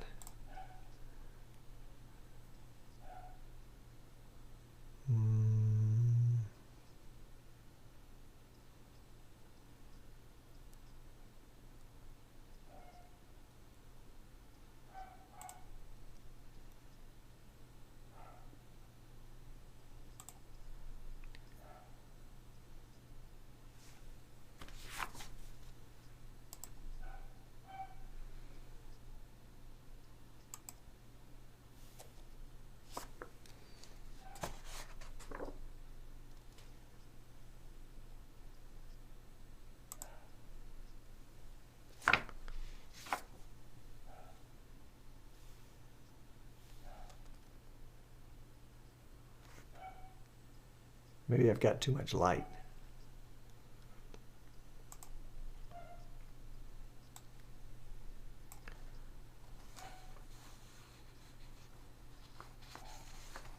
Yeah, fill in the frame with the white. Let's try that.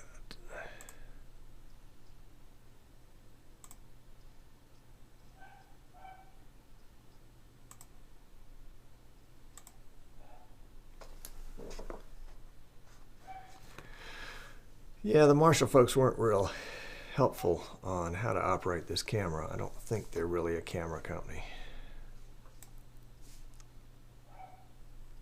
Ted says you're going to have something white in the picture if you're going to do a white balance. There you go. Yeah, gray might be better. But you need to take it off auto tracing white. That's ATW, because it's constantly looking for something white in the picture. Oh, ATW is auto tracing white. I gotcha. Okay. All right. So we'll try again there. All right. That's auto white balance.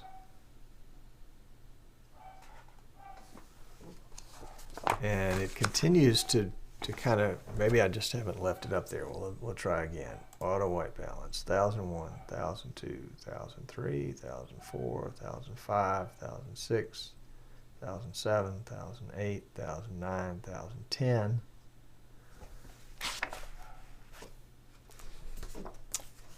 It's constant. It looks like it's constantly balancing.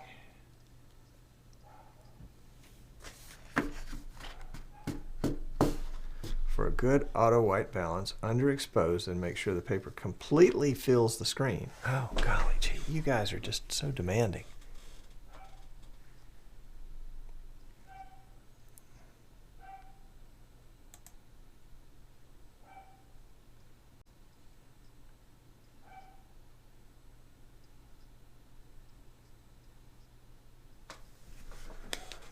Yeah, well, it doesn't want to stay. As you can tell, my flesh tone is pretty decent. Then when I pull the white away,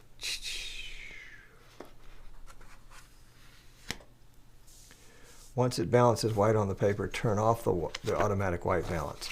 Well, that's good if it had an off button. It doesn't have an off button. I guess I turn it on and then use the same button to turn it off. Let's try that. Nope, that didn't work.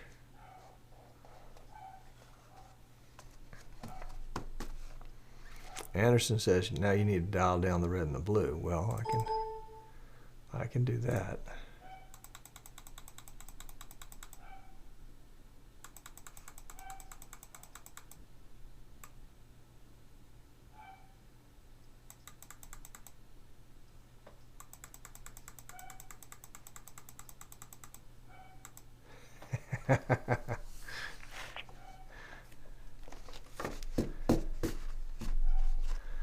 All right, let's see. How can we set this camera back? Is there a way to set all that back to?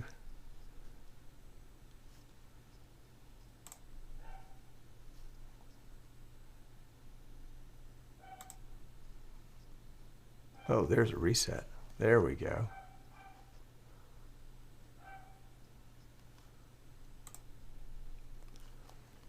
That's nice.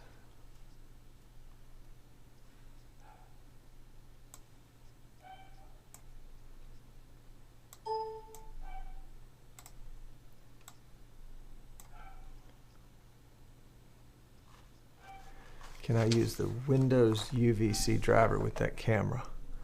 That's a good question. Let's see. No. Doesn't seem to have one.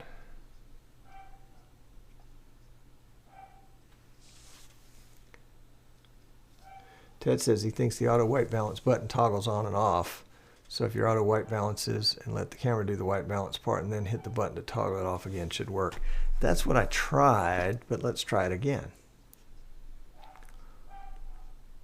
Do you know how to change the driver? Doesn't have a driver, Alan. It's connected to a Blackmagic Intensity Pro card or Blackmagic DeckLink Mini recorder. I'm not sure which. All right, so let's try Ted's idea. We're going to go and let the white fill up the whole screen. and do auto white balance, thinking I'm turning it on, and then I'll turn it what I think is off, and that's the wrong way. So maybe I just turned it on. Now I need to turn it off and turn it on again and turn it off. Nope.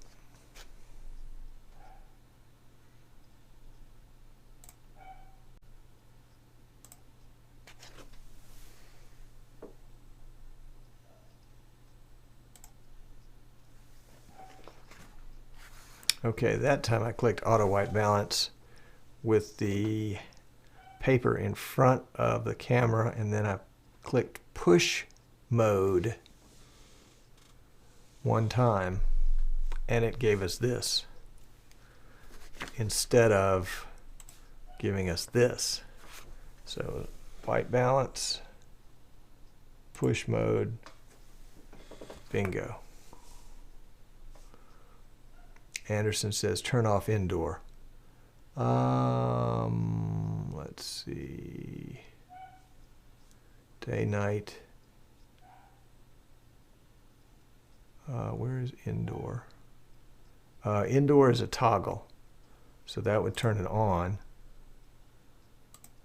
And then once it's on, I'm screwed. So we'll go back to auto white balance, push mode, and then we've got that. Anderson says, Giles says, now you need manual exposure that locks the mode.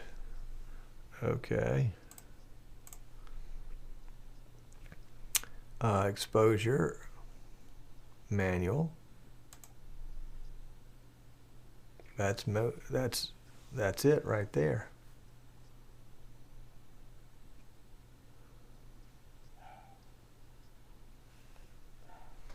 But my shirt's still not that blue. What if we brought the saturation down a little bit? See, by the time the shirt color gets right, I'm a ghost.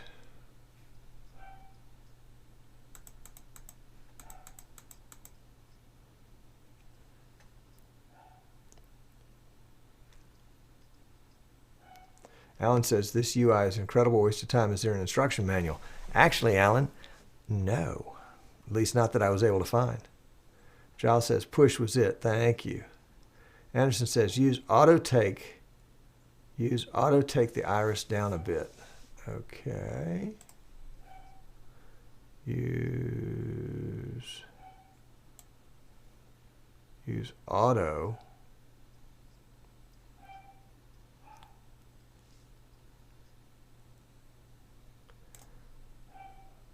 We're going to go exposure full auto. And then we'll go to iris prior. What do you say? Iris? Yeah, we'll go to iris priority. And then iris close. Open and close are the two options here.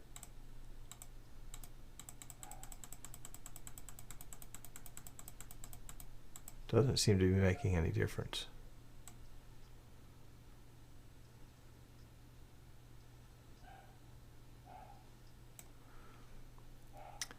Dave says that camera really likes that blue. Yes, it does, doesn't it? It's not the saturation, Tom.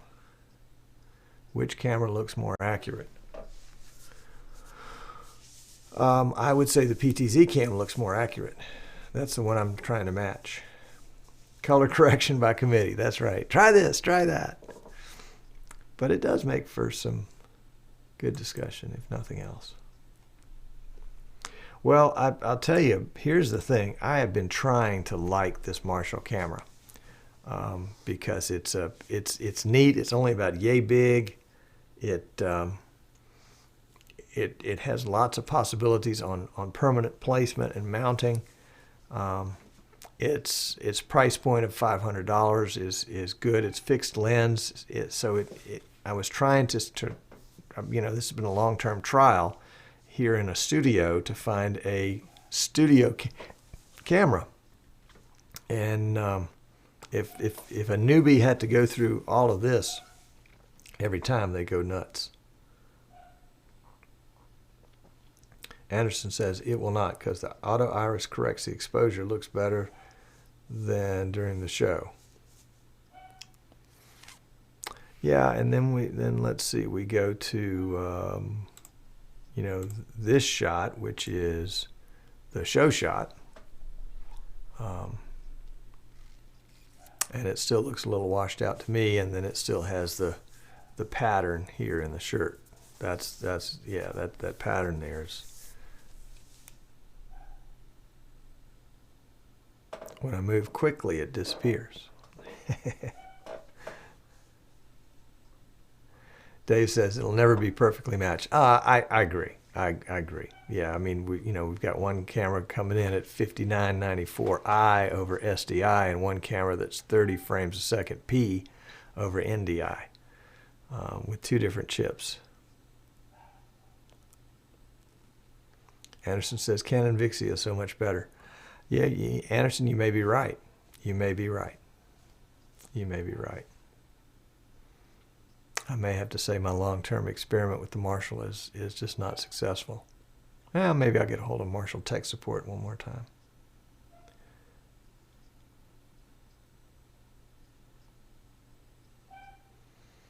And he says, yes, that will happen as the key background affects the front image. Giles says it's much better, just slightly overexposed.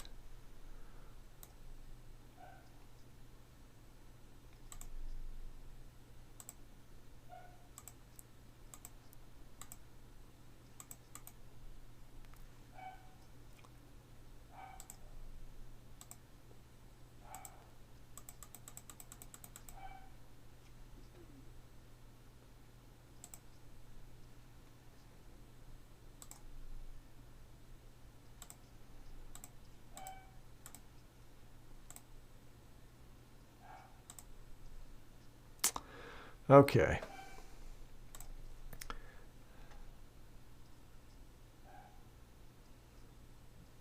All right, Ted says, if that pattern does not exist in the texture of your shirt, it looks like what you have is called a fixed pattern noise, and you need to see whether they have any kind of fixed pattern noise reduction available.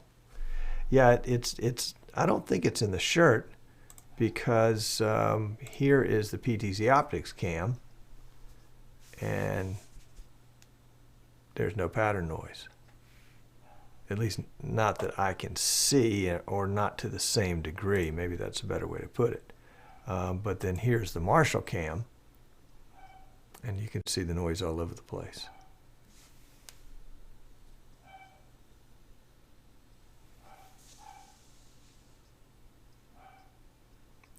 Dave says, if a dress shirt would make the moire pattern go away. Actually, I wore, probably a solid color might. I wore a striped shirt. No, maybe I guess you'd call it checkerboard, and it was awful.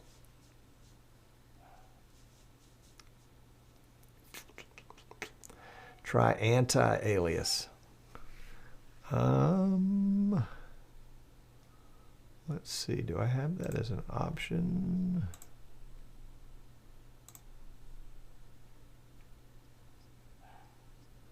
Yeah, I've got it as an option in this shot. Let's see what it might do.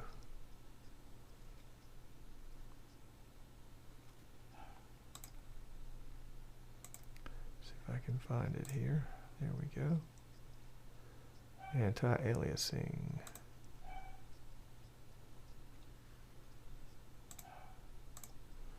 Low. Medium, high. Doesn't appear to affect that pattern at all.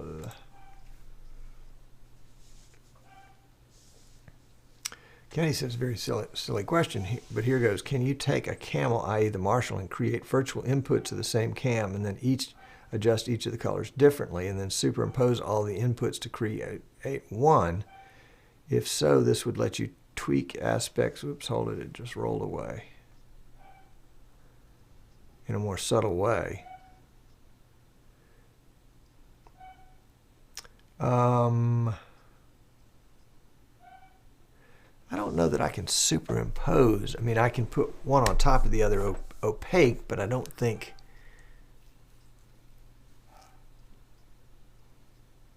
Let me work on that one.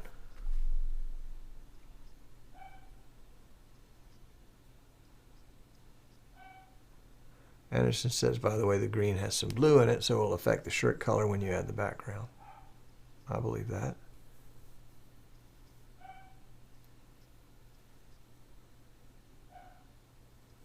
Ted says it relates to the chip with the checkered shirt. You were looking at more moire. You were looking at moire with the solid color shirt. It highlights the fixed pattern noise more easily because it's a solid color. Gotcha.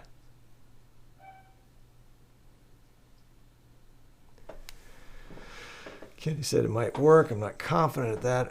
I get what you're trying to do. Interesting experiment.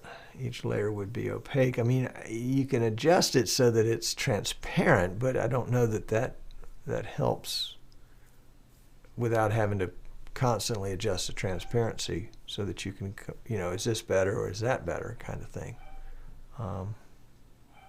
Interesting. Asher says, take out the background, see how the color of your skin changes. Okay. I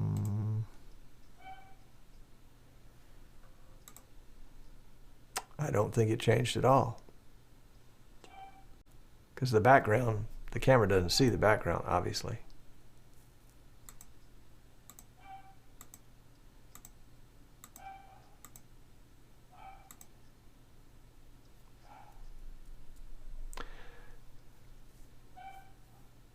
As a tip, moire is pronounced like more-a. More-a. Got it. Thank you, Dave.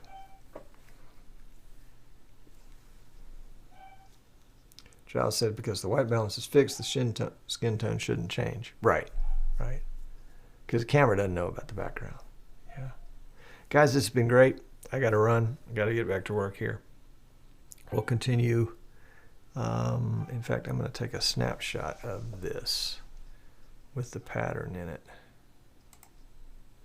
There we go. And that's going to be Marshall Moore pattern